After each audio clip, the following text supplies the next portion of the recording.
We continue our service with the readings. This first reading comes from Ephesians, and I said this will provide the basis for the sermon this morning. Reading from Ephesians 5:15 through 20. Be careful then how you live, not as unwise people, but as wise, making the most of time because the days are evil. So do not be foolish, but understand what the will of the Lord is. Do not get drunk with wine, for that is debauchery, but be filled with the Spirit.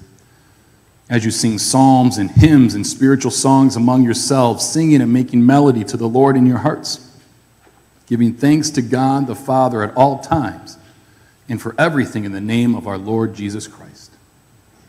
Word of God, word of life. Thanks be to God. Please stand as you're able for the reading of the gospel. The Holy Gospel according to St. John, chapter 6, 51 through 58. Glory to you, O Lord. Jesus said, I am the living bread that came down from heaven. Whoever eats of this bread will live forever, and the bread that I will give for the life of the world is my flesh. The Jews then disputed among themselves, saying, How can this man give us flesh to eat? So Jesus said to them, Very truly I tell you, unless you eat the flesh of the Son of Man and drink his blood, you have no life in you. Those who eat my flesh and drink my blood have eternal life, and I will raise them up on the last day. For my flesh is true food, and my blood is true drink. Those who eat my flesh and drink my blood abide in me, and I in them. Just as the living Father sent me, and I live because of the Father. So whoever eats me will live because of me. That is the bread that came down from heaven, not like that which your ancestors ate, and they died. But the one who eats this bread will live forever. The gospel of the Lord. Praise to you, Lord Christ. You may be seated.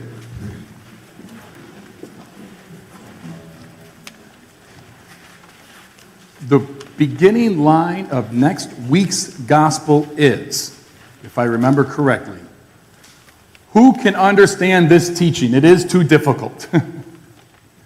Because that is really confusing and hard, right? Eat my flesh, drink my blood. I am not preaching on Ephesians to skip over this. Might be a hard or difficult passage to understand, but I want to deal with it in the context of next week's reading as well. So we are going to talk about this passage. We just will talk about it more next week than we will this week, because what follows it really helps everything go together. So instead, I want to talk about the Ephesians reading. To live as wise, not as unwise people. How many people wish that were true for today? We need wise people, don't we? Life's hard. So I want to talk about what is wisdom? What is not wisdom? What is the wisdom that God wishes us to have as it is revealed in Christ? So I have my opinions on what wisdom is, but I thought I'd look it up, and whenever you're curious, you need a question, where do you always quickly turn to? Google. What is wisdom? And so it brings up a quote from Socrates, known as one of the wisest people in the history of the world. And this is what Socrates says about wisdom. The only true wisdom is knowing you know nothing. The only true wisdom is knowing you know nothing. I think there's some truth to that. I like to look at it in a different way, but I think it conveys the same thing, and I've said it to you before. The more I learn, the less I know. Anybody feel that? I always like this diagram that I've seen. If you were to write the word knowledge and draw a circle around it, right? So everything you know is inside that circle. Everything you don't know is outside that circle. And the perimeter of the circle is that point of contact between what you know and what you don't know. You following me so far?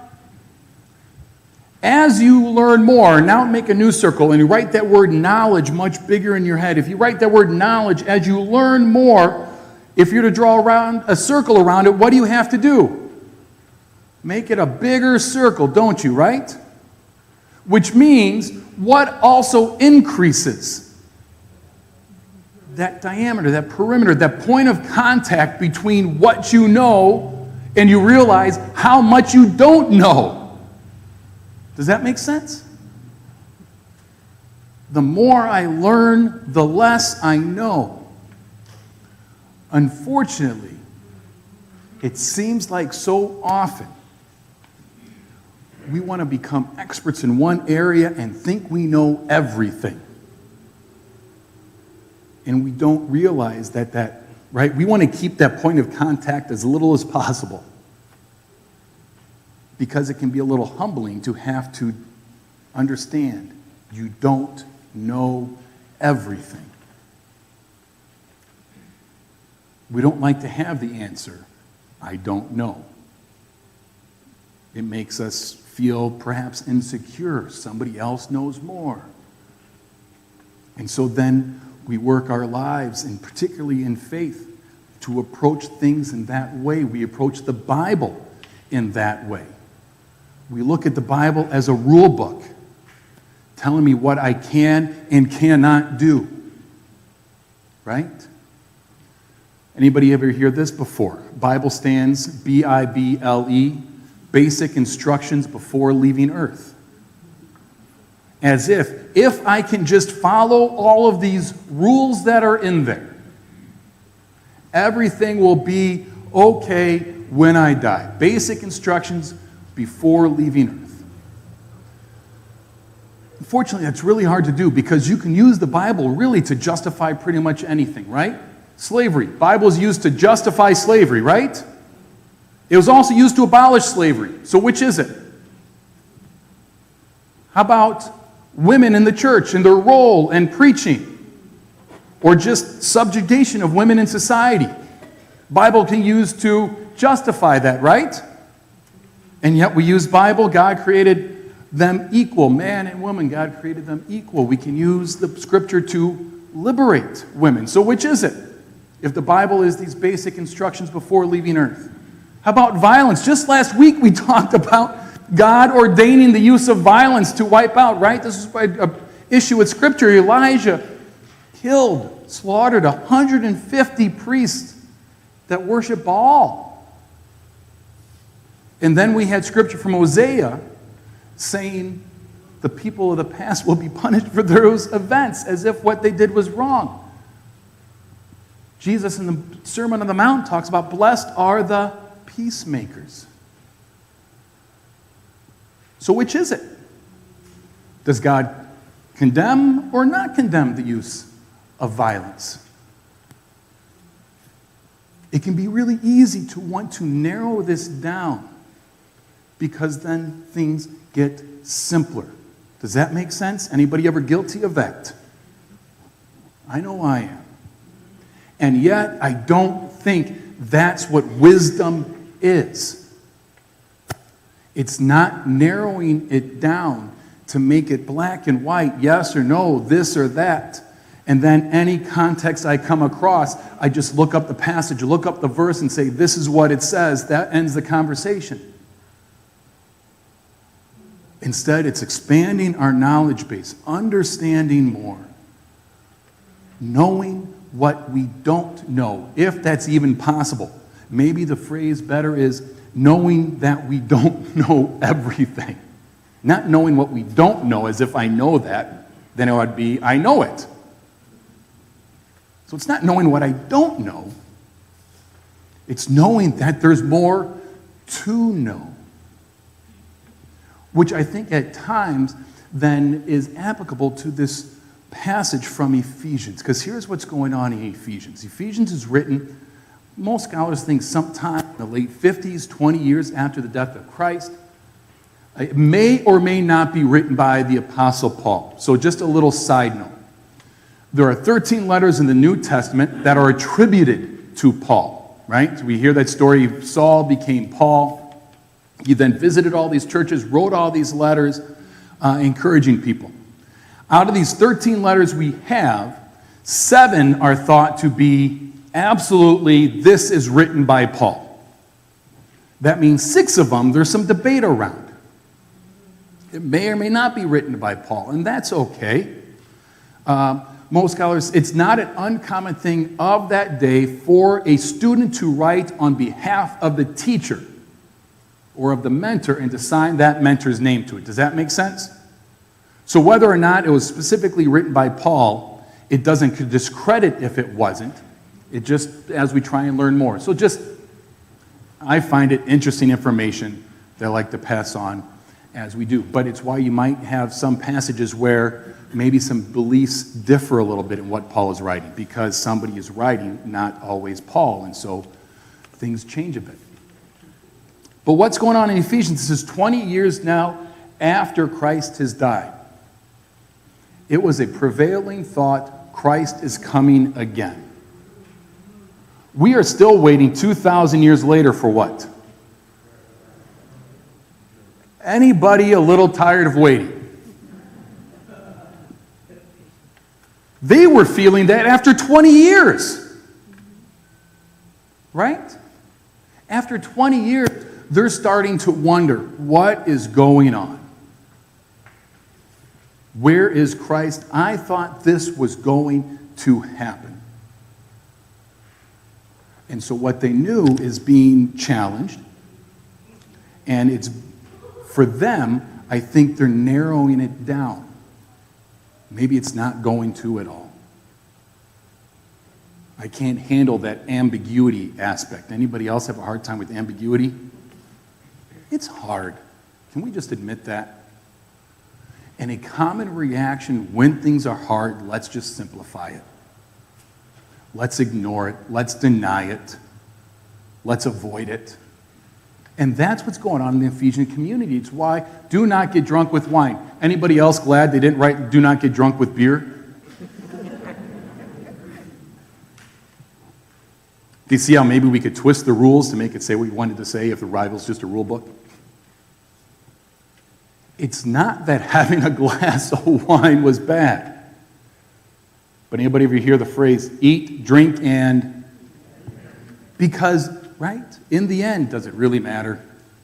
I'm just going to live my life, forget about everything else, forget about anybody else. I'm going to focus on me. Forget you. Eat, drink, and be merry. I think there's an aspect of that's going on in Ephesians. I don't know what's going on in the world. I don't understand my place in it anymore. So I'm going to narrow my focus, forget about everything else, do what I want. That doesn't happen today at all, does it? So what does Paul encourage them to do? Gather together. Sing psalms, right? Let's go back and read part of it. Be filled with the Spirit. When we don't understand what's going on, we'll fill ourselves with anything else. Get drunk with wine, because then I can avoid. Sing psalms and hymns and spiritual songs, singing and making melody to the Lord in your hearts, giving thanks to your Father at all times. We don't gather to worship to escape the world. If that's what we do, everybody have about 10 cups of wine and let's eat, drink, and be merry. We gather to understand our place in the world. Do you see the difference? Jesus talks in parables, stories, so often to disturb our way of thinking, to challenge what we think we know, to get that circle of knowledge to expand, to understand that point of contact between what we know and what we don't know is bigger than anything we might realize and most likely are comfortable with.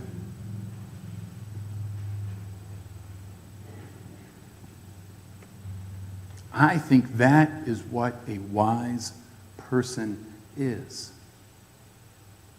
What we're called to do. To put our hope in Christ. In the end, Christ will come again to judge the living and the dead, and his kingdom will have no end. Our hope is that is the future. That is secure. Today, our question is, how do we live into that hope?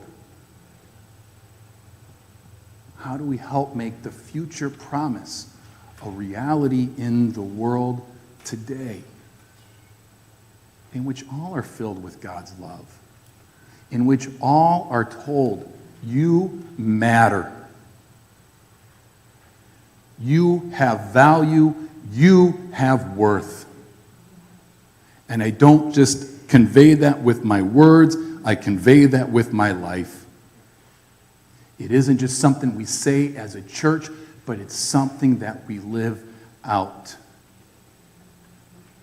And so we gather to challenge our regular conventions, our regular way of thinking that wants to narrow it down to make it easier to understand because I'm just tired sometimes. Just come in to breathe, to rest, to be challenged, and to be filled.